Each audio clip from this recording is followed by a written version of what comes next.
Good day. Um, we're going to discuss some terminology that can be helpful in looking at cultural competence counseling and regarding justice and fairness and anti-oppression work and mental health. The first slide here poses a question of what is DEI really? And this mini lecture is coming to you at a time where DI is being weaponized at times, in some people's opinion, to actually discredit the need for cultural competent approaches to a variety of things in society, and particularly in this context around the counseling or healing or helping loving profession. It stands for diversity, equity, and inclusivity. And we will briefly go over those terms now in a non-political way to help inform the discussion around cultural competency in counseling and generally speaking in society moving forward.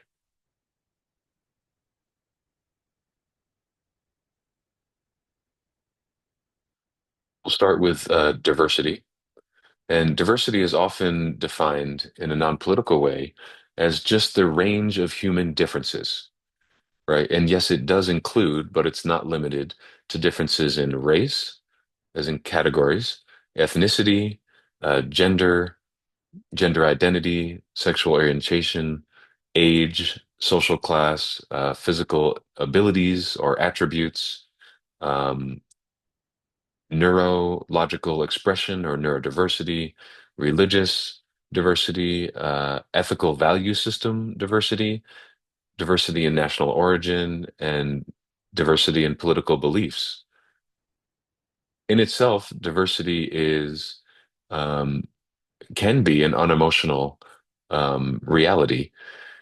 The social constructions or categories in our society in the United States of North America do associate with the natural diversity of people on the planet. Some people can feel as if those categories minimize people. My perspective is that it's the imputing of value to various aspects of different categories. So, an example in gender, it's the imputing of value to gender identity. Let's say that there's male, female, and non-binary genders within this spectrum that includes more gender identities. But the hierarchy that's placed in the United States of North America places value on male or cisgender males over cisgender females, right? So that's what I mean by this valuing. And that valuing is put in a hierarchy that I just explained, which places one group in a category higher than another group. And higher in itself is what it is, but the fact that the placement within these systems is often arbitrary, one, and two, it comes with access to certain privileges, um, and it's accompanied with oppression at times in the folks that are categorized as lower in the hierarchy in various categories. But diversity itself is innate or natural to our experiences as people. We are not all born the same in every way. And in my estimation, that is a gift that we have. You'll be working with clients that are not all homogenous or all the same exact being. I don't believe anyone's the same, to be honest with you. But even in terms of categories that we've established in the United States of North America, and you are asked to show up fully, regardless of the category that the person in front of you, your client, fits into in regards to this expression of diversity on the planet. In counseling, acknowledging diversity is not optional. It's at the heartbeat of the practice. Without acknowledging the natural diversity of people, we risk re-traumatizing your clients that seek to heal. In therapy, we honor the full spectrum of human embodiment. and we make space for every rhythm, every gesture, and every cultural song of the body and other expressions related to our bodily experience. Diversity.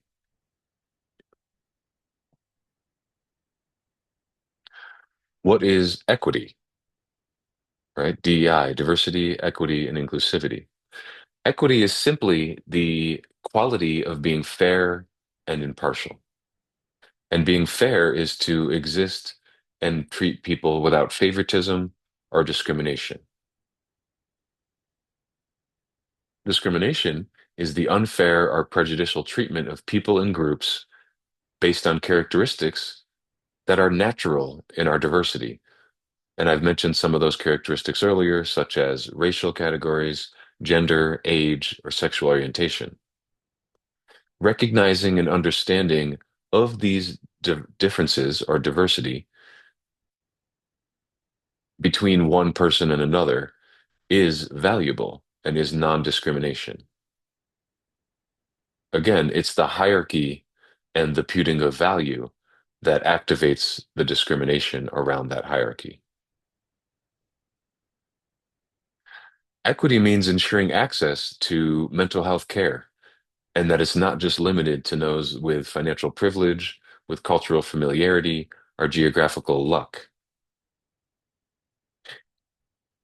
You can do things to increase equity, like adapting sliding scale models, community-based models, outreach that brings healing beyond the boutique studios and private offices.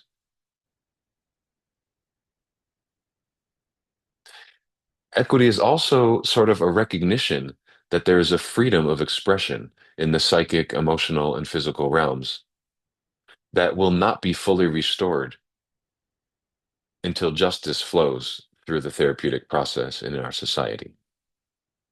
Equity, the quality of being fair and impartial and equalizing access to mental health in this context. And then inclusion, right, or inclusivity, diversity, equity, and inclusivity. It's a practice or policy of providing equal access to opportunities and resources for people who might otherwise be excluded. It's the action of equity. It's how we actually do equity by including people, marginalized and unmarginalized people, into the process of healing.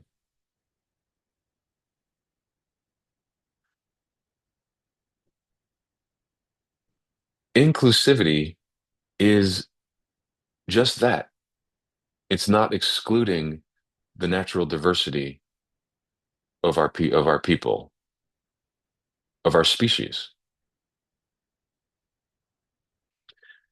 It challenges curriculum, supervision, and research that has been defaulted to specific groups in our society, particularly able-bodied norms, white and Western norms. It's increasing ethical codes to be embracing of various ways that people show up and various ways that people heal in this healing process and in this loving and helping profession. People arrive in many forms, abled, disabled, neurodivergent, queer, trans, aging, scarred, resilient, and inclusivity demands that counseling techniques be flexible enough to adapt to that diversity. And inclusivity is also about tolerance, tolerating each other. That's not about letting down boundaries and autonomy. It's about accepting each other as we are in ethical, legal, and healthy ways. It's about designing therapeutic spaces where clients don't have to shrink or hide or translate or mask part of themselves. It's saying that we all belong here exactly as we are in our natural diversity, inclusion, inclusivity.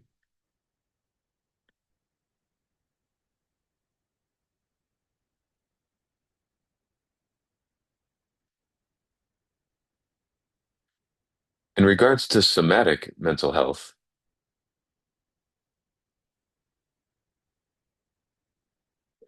there are some benefits to inclusivity, and they are on this slide here that I'll let you take a moment to digest as I read to you. Um, if inclusivity becomes central, somatic counseling itself changes shape, and counseling itself generally. Training programs recruit more broadly, research reflects diverse samples, and therapy begins to mirror the full spectrum or the diversity of our people, of society, of our species, rather than simply a privileged or accessed slice of our population. This ensures that the practice itself is not gatekept, but grows in collective richness. And what this is really saying is that the more we know about the more of us, the better our offerings and healing modalities will be. There are some arguments against diversity, and I felt that it was fair and impartial to share some of those. Some people say that the body is universal, right? Arguments against it in somatic therapy, that the body is universal, that somatic experiences of the body transcend culture and identity, so that emphasizing diversity is unnecessary. Some people say it distracts from the individual, suggest that focusing on group differences may overshadow the uniqueness of the client's personal story.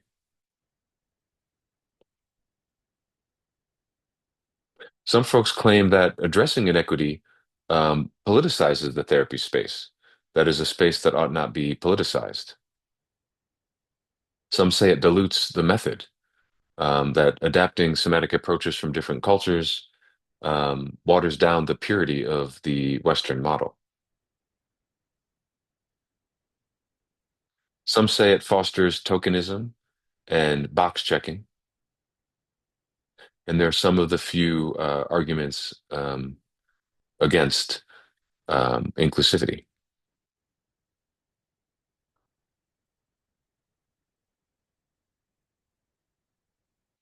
Then there's the perspective that oppression is a threat to equity and inclusivity in somatic therapy.